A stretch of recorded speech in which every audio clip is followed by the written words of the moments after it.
출애굽기를 다 마치고 이제 신약의 출애굽기가 어떻게 이어지는가, 그것은 사도행전으로 이어집니다. 이 사도행전이 신약 성경에 와서는 유일한 역사서입니다.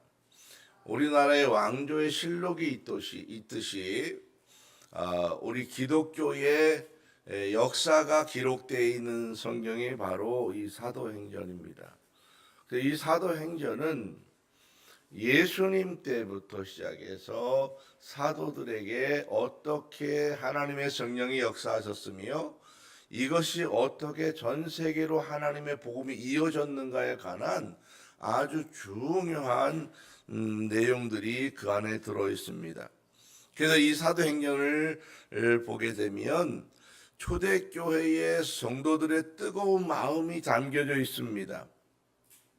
자, 이 하나님의 말씀들을 가지고 이제 2016년 올해 말까지 6개월 동안 사도행전을 시리즈로 계속해서 말씀을 나누고자 합니다.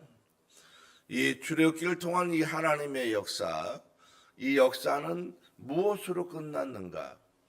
출애굽기가 어떻게 끝났는가? 출애굽기의 마지막 결론이 뭐냐 하는 거예요. 출애굽기의 결론은 하나님의 임재로 끝나는 것입니다. 임재. 하나님의 임재. 왜 하나님이 이스라엘 백성들을 애굽에서 데리고 왔느냐? 하나님께서 그들에게 임재하고 싶은 거예요. 임재. 같이 임재하고 싶은 거예요. 이것이 출애굽기의 결론입니다. 그런데 하나님께서 임재하실 때에 아무 데서나 누구에게든지 마음대로 임재하는 것이 아니라는 거예요. 그것을 보여주는 것이 출애굽기고 그것을 보여주는 것이 출애굽기의 과정입니다. 그래서 이 출애굽기를 다 읽었을 때에 많은 사람들이 거기서 나타나는 어떤 기적적인 역사에 많은 사람들이 마음을 둡니다. 그러나 이 출애굽기는 기적을 보여주거나 그런 것을 나타내려고 하는 그런 성경이 아니에요. 출애굽기의 가장 중요한 결론은 마지막 장에 하나님의 임재예요. 임재. 그것을 위해서 그들을 이끌어낸 것입니다. 그러면 임재라고 하는 말은 지금에 와서는 무엇과 동일하는가? 그건 바로 성령의 역사와 동일한 내용을 말씀하는 것입니다.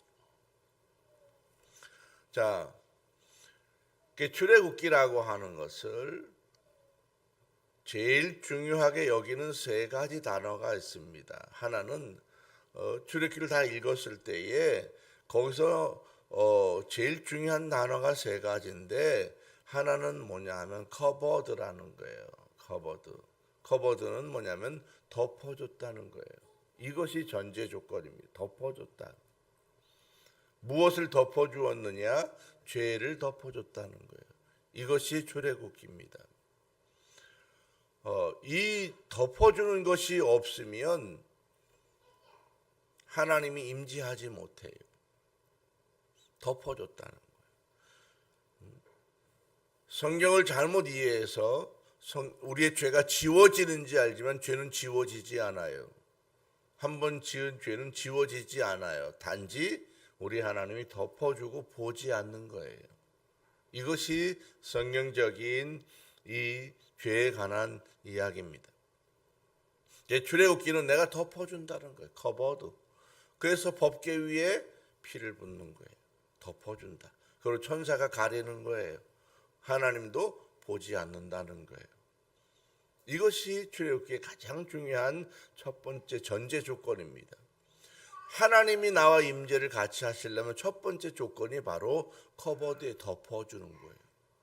나의 죄를 덮어주고 나의 허물을 덮어주고 나의 못난 것들을 덮어줬을 때에 하나님이 나를 만나주는 거예요. 두 번째 제일 중요한 게 뭐냐 하면 투게더라는 거예요.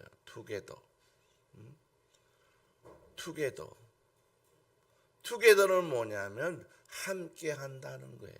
너와 나와 함께. 하나님이 나와 함께 하는 거예요. 이것이 출애굽기의 두 번째 아주 중요한 생각입니다. 두 번째 중요한 것은 함께 하는 것, 투게더. 하나님이 나를 지배하거나 하나님이 나를 몰아쳐서 데리고 가거나 그러는 게 아니고요. 함께 가는 거예요. 그래서 내가 어려울 때 하나님도 나를 보면서 어려워요. 내가 기쁠 때 하나님 나를 보면서 같이 기뻐요. 그래서 여러분, 하나님이 우리에게 있어서 공감한다는 걸 생각해야 돼요. 하나님이 나를 공감해 준다는 거. 이것이 바로 투게더라는 거예요. 공감을 하면서 함께 해주시는 거예요. 하나님이 내 마음을 알아주셔. 이것이 바로 출애굽기입니다. 그런데 하나님의 마음을 누가 몰라주는 거예요? 하나님이 나에게 오셨는데도 그 사람이 하나님을 몰라주는 거예요. 인간이 하나님을 공감하지 못하는 거예요. 민족 전체가 공감하지 못한 사람은 유대인들입니다. 그래서 하나님의 마음을 몰라주니까 예수님 십자가에 달아서 못 박아 죽이는 거예요. 하나님의 마음을 몰라, 공감하지 못해. 그래서 출애굽기의 두 번째 가장 중요한 핵심은 바로 투게더, 함께 하는 것입니다.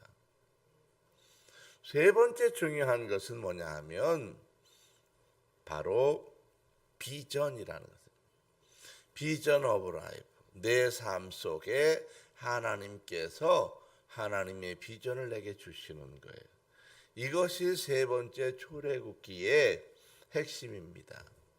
그래서 이 출애굽기를 다 들었을 때에 이 세 가지를 이해해야 되는 거예요. 첫 번째는 뭐예요?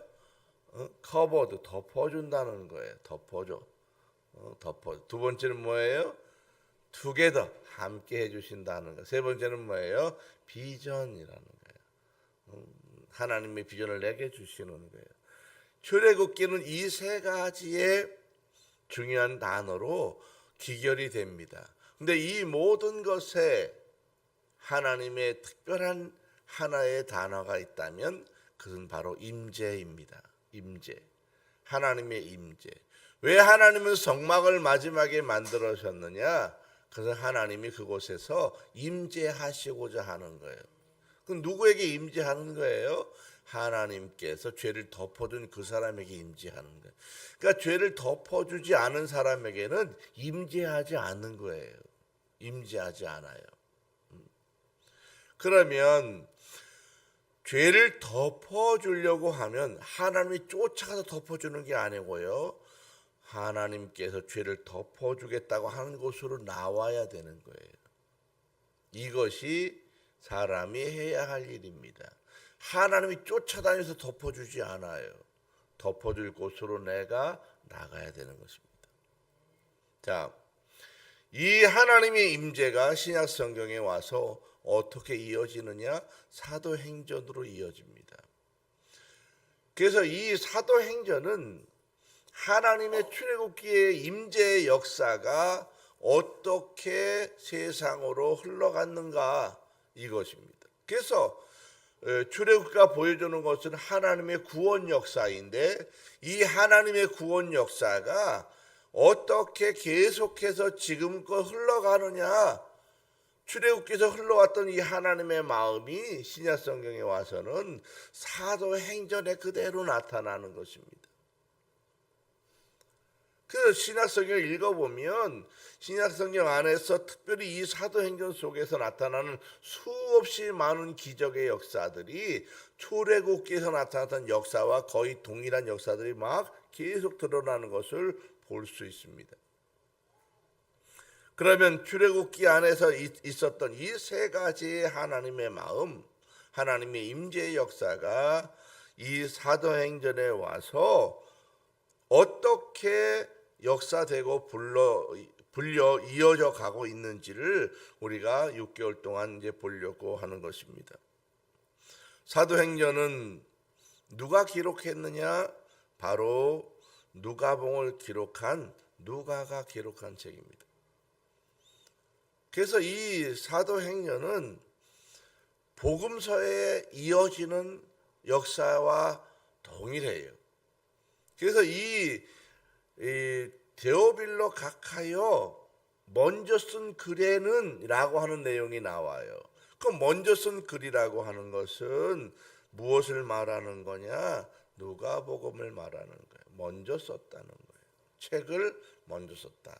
그러면 그 먼저 썼다고 하는 내용은 무엇을 말하느냐? 바로 예수님께서 이 땅에 오셔서 행하시고 가르치시고 했던 그 내용들을 말하는 거예요. 먼저 쓴 글이라고 하는 것이. 편지가 따로 있었던 게 아니고요. 그 편지가 누가복음을 말하는 것입니다. 그래서 이 누가복음에서 말했던 하나님의 이 거룩한 역사, 예수 그리스도께서 이 땅에 오셔서 구원을 이루신 이 놀라운 시작의 역사를 먼저 보냈고 그 이후에 다시 예수님께서 이제 부활 승천하셔서 이루시는 이 놀라운 성령의 역사가 어떻게 지금껏 계속 이어져 가는지를 보여주는 역사적인 기록이 바로 사도행전입니다. 그래서 사도행전은 정확하게 역사책입니다. 역사책이에요. 이 역사책을 기억해야 될 것은 역사라고 하는 것은 순차가 있다는 것입니다. 시간차가 있다는 거예요. 시간의 흐름을 따라서 이렇게 기록되어져 있는 것입니다. 그래서 많은 신학자들이 사도행전을 뭐라고 말하느냐? 바로 성령행전이다 또는 전도행전이다 이렇게 부릅니다. 그러면 이걸 출애굽기와 이어서 만약에 생각을 한다면 어떻게 부를 수 있습니까? 임재행전이라고 부를 수 있습니다. 하나님의 임재의 역사가 나타나면 내가 행하는 일들이 달라져요. 하나님이 임재하심이. 여러분 가정에서 성소를 만들려고 하는 이유가 뭐냐? 가정에서 하나님의 성령의 임재가 나타나면 가정이 달라져요. 하나님의 성령의 임재가 나타나면 반드시 변합니다. 가정이 변해요. 정말 변합니다. 이것을 여러분들이 이해하셔야 돼요. 왜 하나님이 내게 임재하기 원하시느냐? 왜 하나님 내게 임재하면 변화가 일어나느냐? 많은 사람들이요, 한동안 우리나라에서 귀신을 쫓아내는 일에 관심이 많았어요. 귀신을 쫓아내는 일에. 그 대표적인 사람이 요 옆에 있는 이단 교회예요. 이단교회 김기동이라고 하는 원래 정상적인 목회자였어요. 그런데 이 귀신론에 아주 난리가 나가지고 귀신을 쫓아내는데 막 혈안이 돼서 사람에게 귀신을 쫓아내고 막 거품 물고 자빠지고 난리가 나고 막 이러니까 사람들이 거기에 막 몰입하고 대단한 능력을 가진 것으로 알고 어마어마한 사람들이 몰려들었어요. 근데 여러분, 우리가 그것을 알아야 합니다. 우리가 이 건물 안에 들어왔어요. 건물이 어두워요. 그러면 우리가 서서 불을 켜져라, 불이 켜져라 소리칠 필요가 없는 거예요. 그냥 스위치를 누르면 불이 환하게 들어오는 거예요. 우리 귀신 보고 나가라, 귀신 보러 나가라 그럴 필요가 없어요. 그리스도가 그 안에 들어가면 귀신을 알아서 나가게 돼 있어요. 아주 간단한 거예요. 그런데 그것을 마치 자기가 큰 능력으로 내쫓은 것처럼 착각하는 거예요. 그래서 이단이 되는 것입니다. 하나님의 임재라고 하는 것은 바로 내 안에 들어와서 빛이 나는 거예요. 하나님 임재가 내 안에 들어오면 어둠이 물러가고요. 하나님의 거룩한 의가 나타나는 거예요. 그래서 하나님 임재가 나타나면 커버드가 나타나요. 죄가 덮어져요. 죄가 지워져요. 죄가 정리가 돼요. 그리고 두 번째 뭐가 나타나요? 투게더가 나타나요. 함께하는 역사가 나타나요. 하나님 동행하시는 것이 느껴지고 알아지고 보여지고 현상으로 드러나요. 세 번째는 뭐예요? 비전이 생기는 거예요. 하나님의 비전이 생기는 거예요.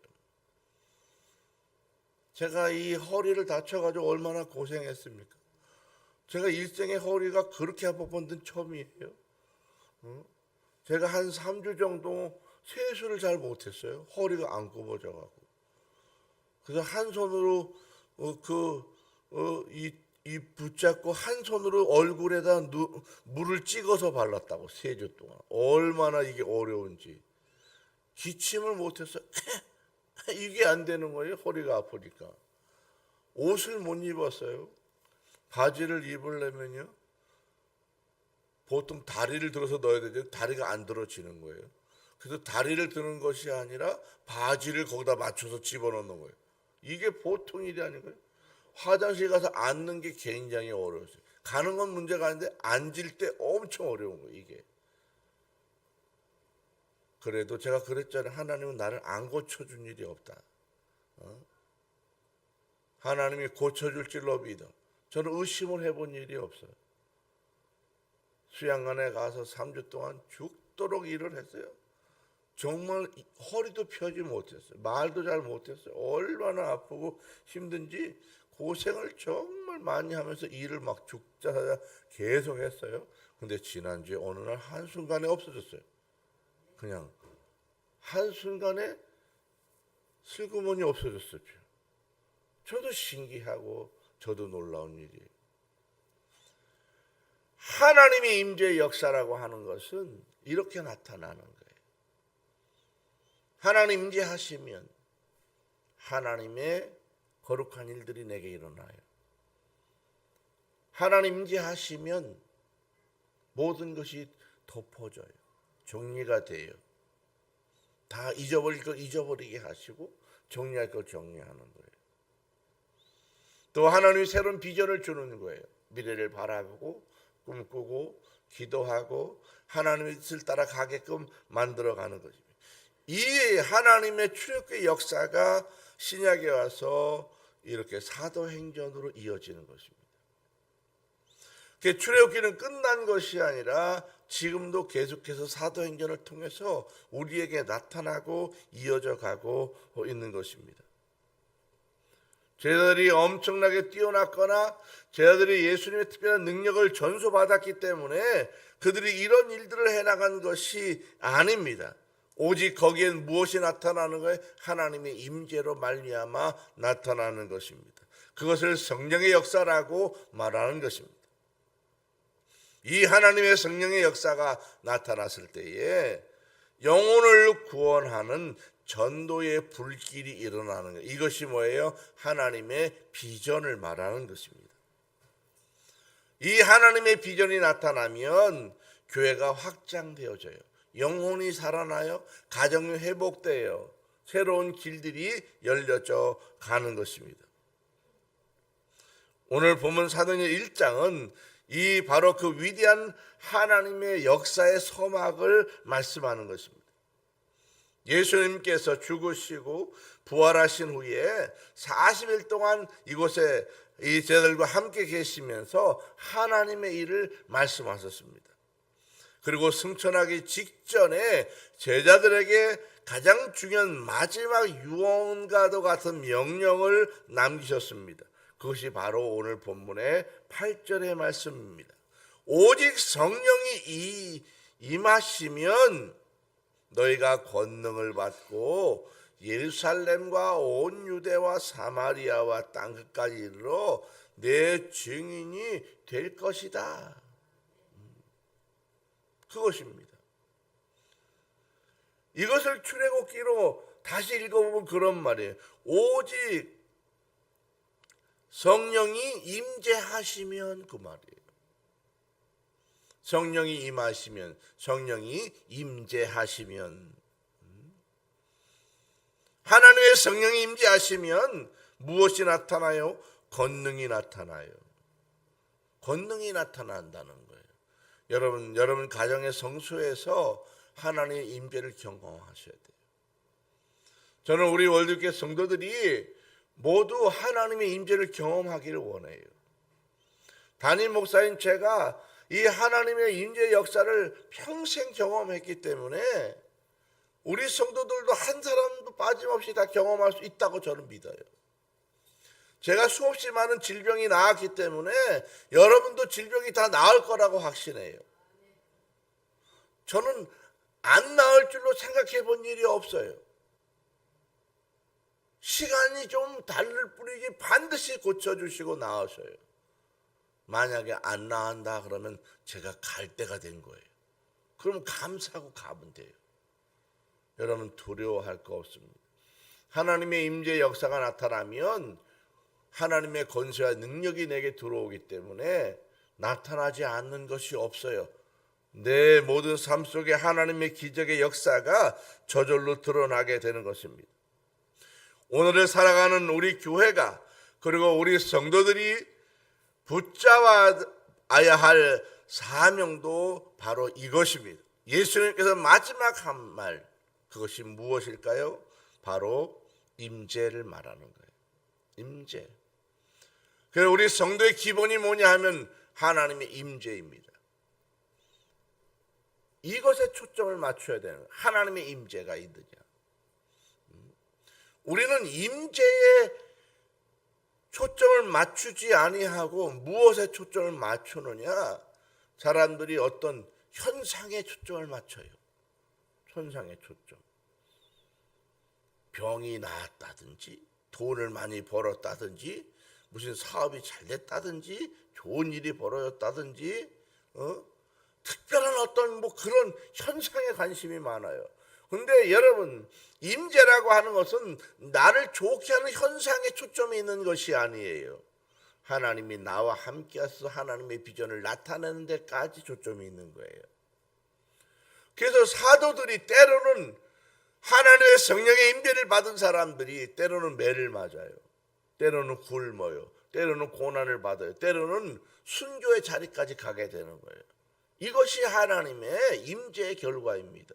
우리는 하나님의 임재의 결과를 마치 세상에서 자기를 좋게 하고 드러내고 어떤 좋은 위치에 가고 바로 이런 데 초점을 맞추지만 하나님의 임재의 역사라고 하는 것은 그런 인간적인 소원을 이루어주는 그런 신의 역할이 아니라는 것입니다.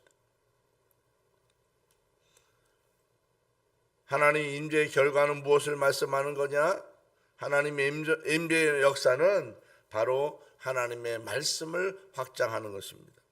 그리스도의 증인이 되는 것, 이것이 바로 임재의 결과입니다. 하나님의 비전이라고 하는 것은 그것입니다. 내가 임재의 결과로 살아가는 거예요. 하나님의 임재의 결과로 어떻게 내가 살아내느냐? 하나님의 비전을 드러내는 거예요. 이제 그 비전을 어떻게 드러내느냐는 그 사람의 지혜가 있어야 돼요. 어떻게 이 사명을 우리가 감당할 수 있을까? 오늘 본문을 통해서 이 세 가지 영적 원리를 깨닫고 결단하기를 원합니다. 우리 삶의 방향은 예수 그리스도의 증인이 되는 삶을 향하여 우리가 가야 합니다. 그 첫 번째가 무엇이냐 하면 성령의 권능으로 원동력을 얻으라는 거예요. 여러분 원동력이 필요해요. 우리 삶의 원동력이 어디서 오느냐? 성령의 권능으로 오는 거예요.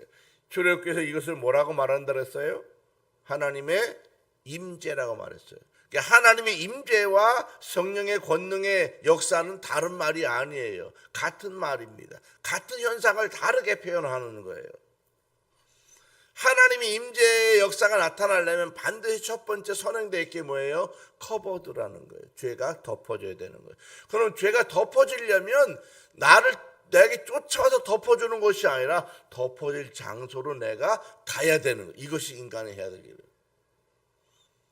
내가 하나님의 성령의 충만한 권능을 받으려면 권능이 임재하시는 그 장소로 내가 가야 되는 것입니다. 내게 쫓아와서 덮어주고 권능을 주시는 게 아니라는 거예요. 예수님께서 제자들에게 4절에 보시면 뭐라고 이야기해요? 예루살렘을 떠나지 말라. 내게서 들은 바 아버지 약속하신 것을 기다리라. 왜 그랬을까요? 그곳에 성전이 있기 때문이에요. 예루살렘 떠나지 말라. 그곳에 뭐가 있어서? 예배당이 있기 때문에. 예배가 있는 곳에. 여러분 이 시대에 많은 사람들이 무엇과 신앙을 바꿔요? 돈과 신앙을 바꿔요. 재미와 신앙을 바꿔요. 교회가 왜 비어지느냐? 교회가 비어지는 가장 중요한 것은 바로 그거예요. 돈과 신앙을 바꾸는 거예요. 사람들이 점점 그런 사람들이 많아지는 것입니다. 왜 그래? 하나님 임재에 초점을 맞추지 아니하고 자신의 어떤 꿈을 이루는데 하나님을 이용하려고 하는 습관 때문에 그런 것입니다. 성령이 임하시면 너희가 권능을 받을 것이다라고 말씀합니다. 여기서 권능이라고 하는 말이 뭐냐면 두나미스라고 하는 원어를 쓰는데, 이 두나미스가 무슨 말이냐면 다이너마이트, 그런 말이에요. 요즘 우리가 다이너마이트라고 하는 걸 쓰잖아요. 폭파시키는, 뻥 터뜨리는 이 다이너마이트 원어가 두나미스라고 말입니다. 이 두나미스는 바로 권능을 말하는 거예요. 권능. 하나님의 권능이 임재하셔. 하나님 임재하면 무엇이 일어나요? 폭발이 일어나요. 폭발된다는 거예요. 터진다는 거예요.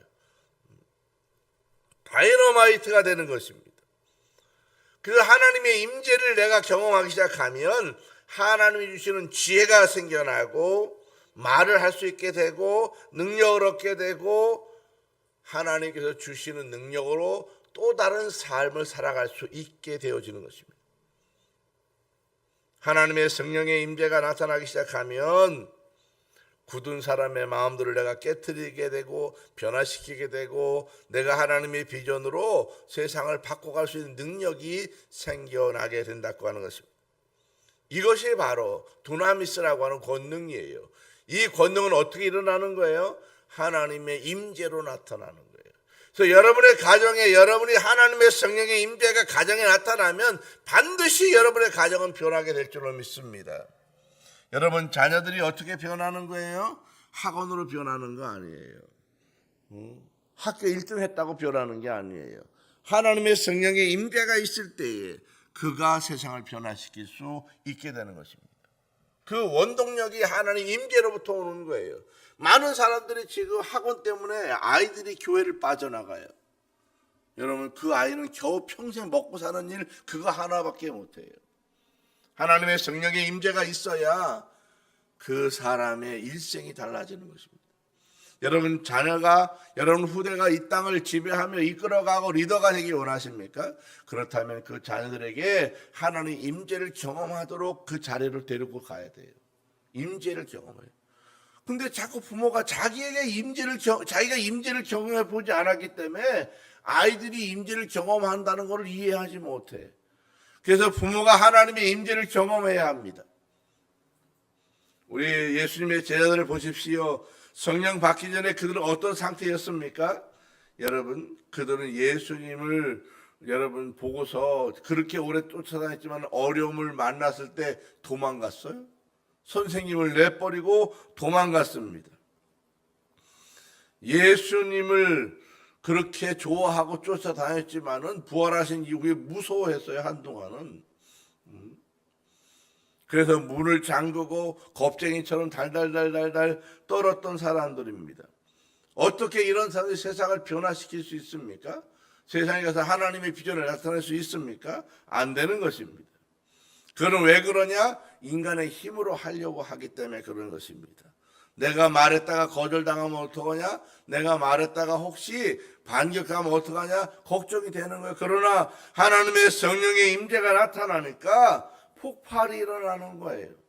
자기 힘이 아니에요. 하나님의 권능이 나타나게 되는 것입니다. 자, 두 번째입니다. 우리의 삶의 방향이 예수 그리스도의 증인이 되는 삶으로 이제 변화되어야 되는데 어떻게 가능하냐? 바로 그것은 전도의 지경을 확장시켜 나갈 때 이런 일이 일어납니다.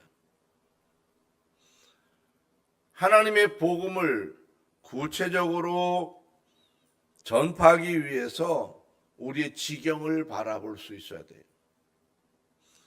예루살렘과 온 유대와 사마리아와 땅끝까지 이렇게 말합니다.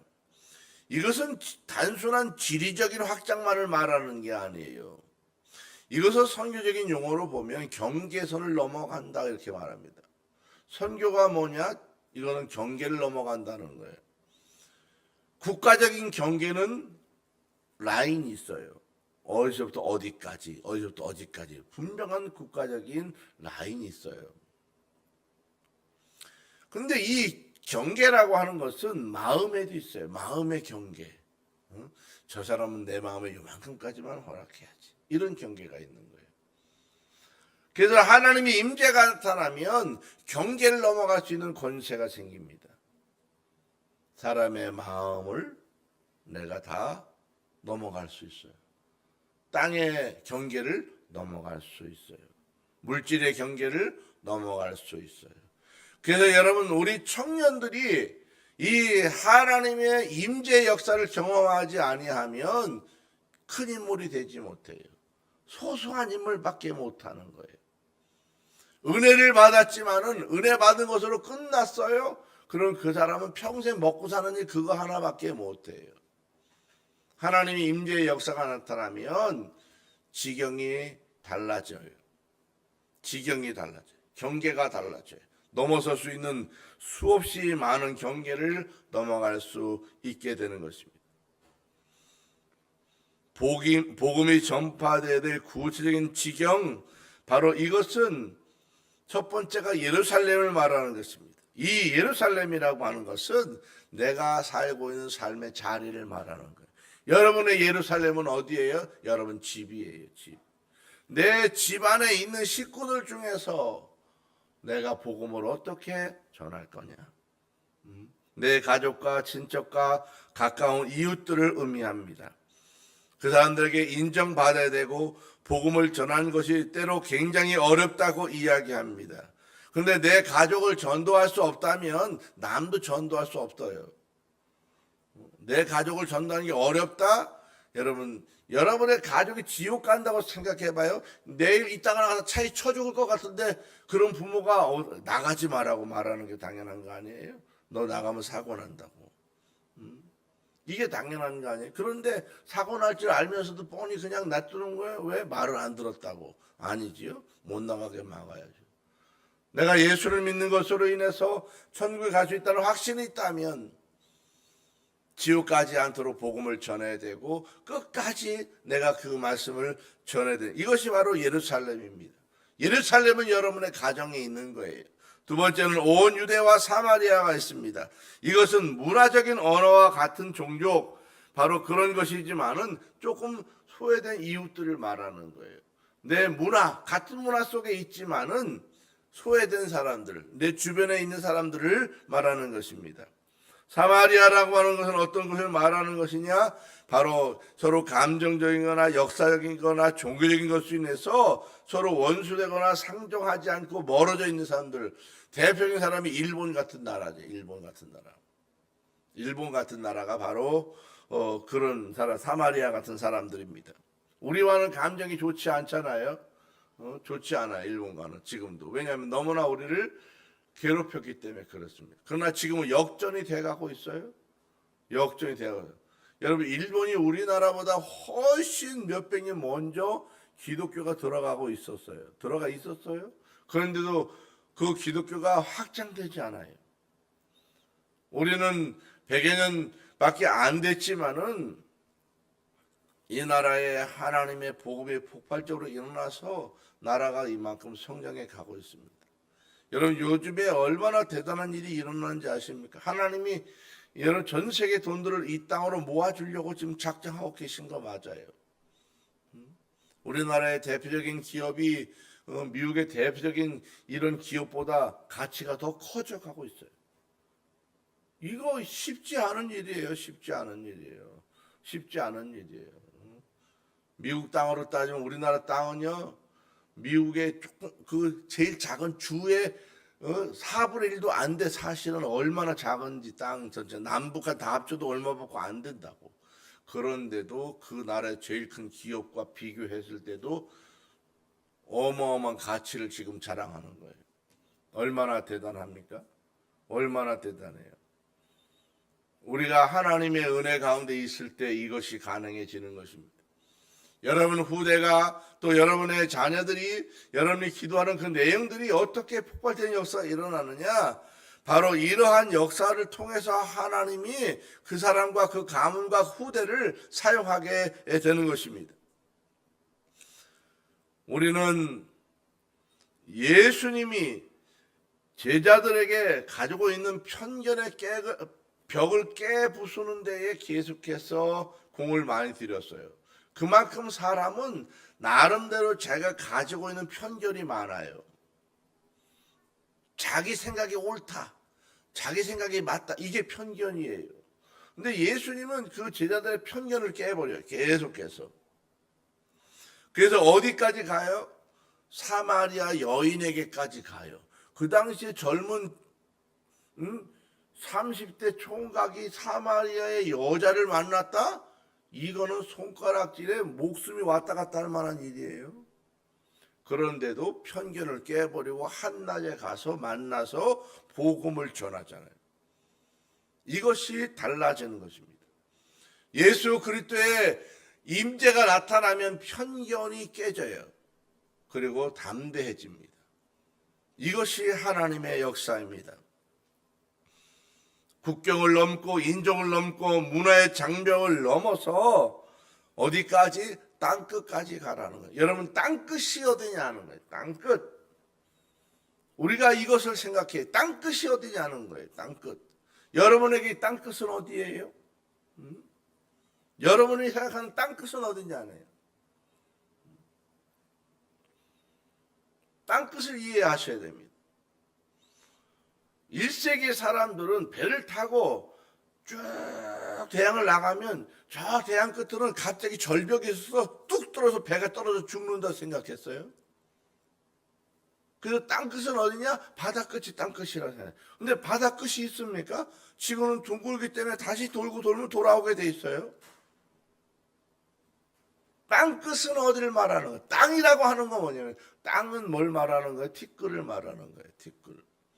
그럼 티끌은 무엇을 말하는 거예요? 티끌은 사람을 말하는 거예요. 하나님께서 아담과 하와를 만드셨어요. 그런데 아담을 무엇으로 만들어요? 티끌로 만들어요.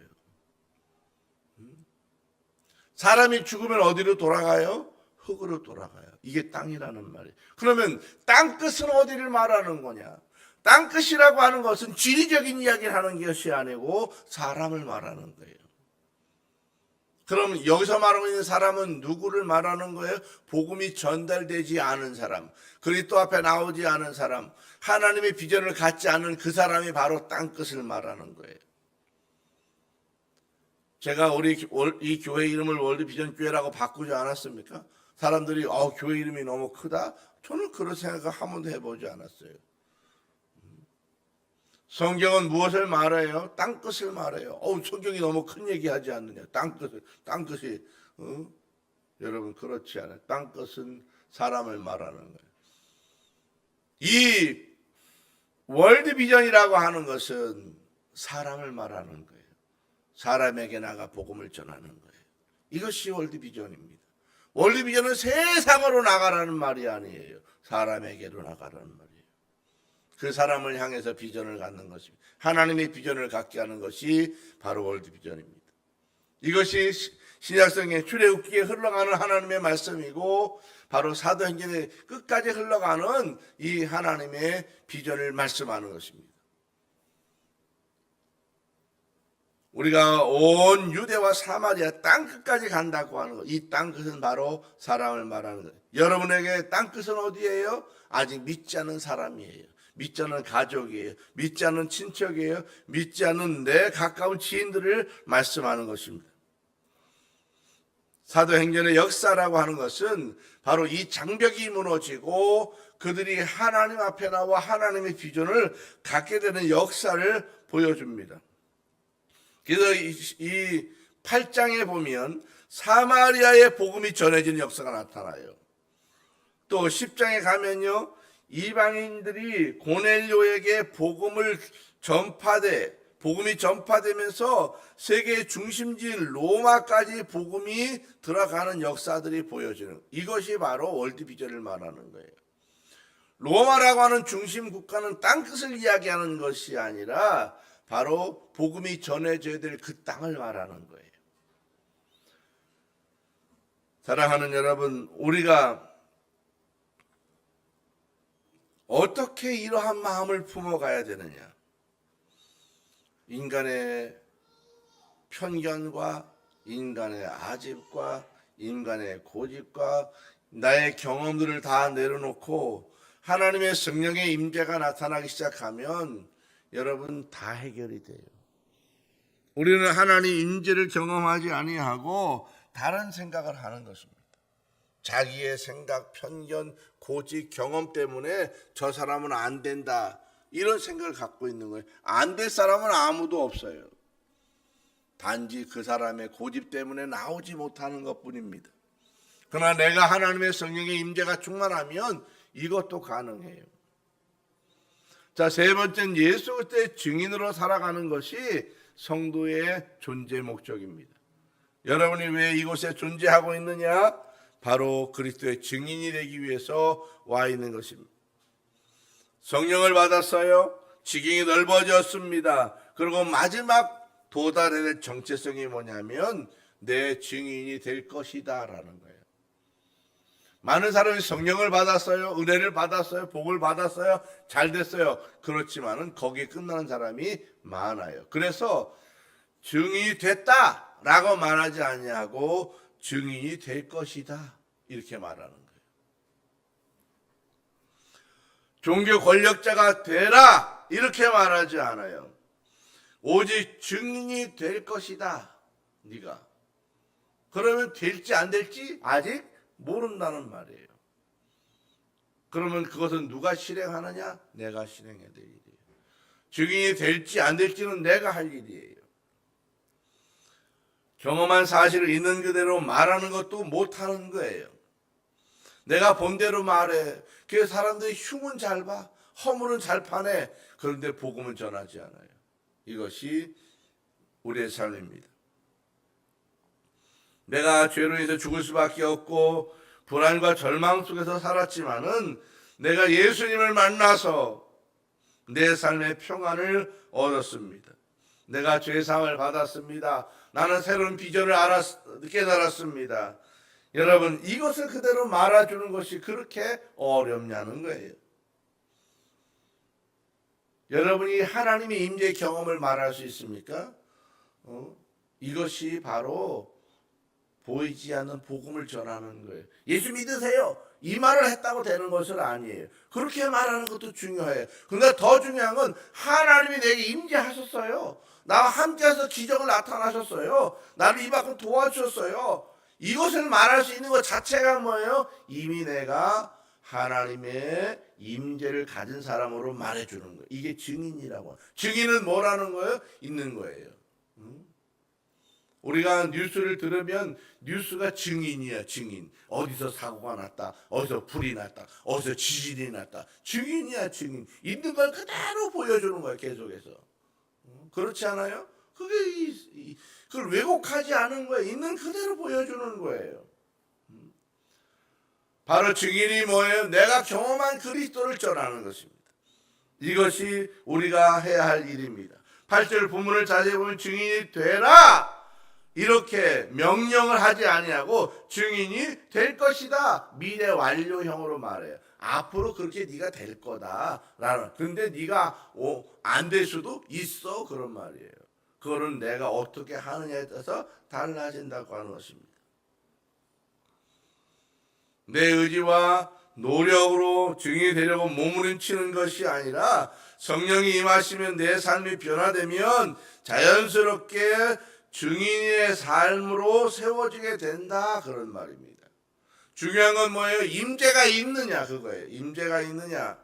여러분 임재가 있습니까? 여러분 임재가 있어야 하는 거예요. 임재가 있어야 그런 일이 나타나지 임재가 없는데 어떻게 그런 일이 나타나느냐 그것입니다. 여러분 하나님의 임재를 경험하셔야 됩니다. 하나님의 임재. 여러분 저처럼 이렇게 죽을 만큼 아파도 믿어요. 하나님이 고쳐줄 줄로 믿어요. 나을 줄로 믿어요. 역사할 줄로 믿어요.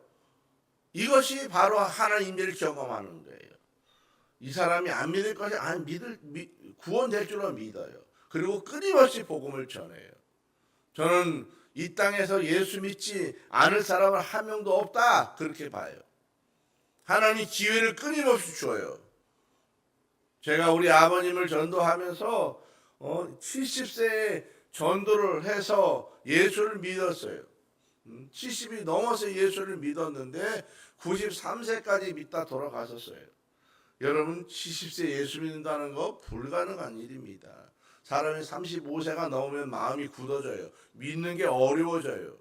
그런데도 강직한 사람이 예수를 믿고 하나님의 은혜를 받아들인다고 하는 거 쉽지 않은 일이에요.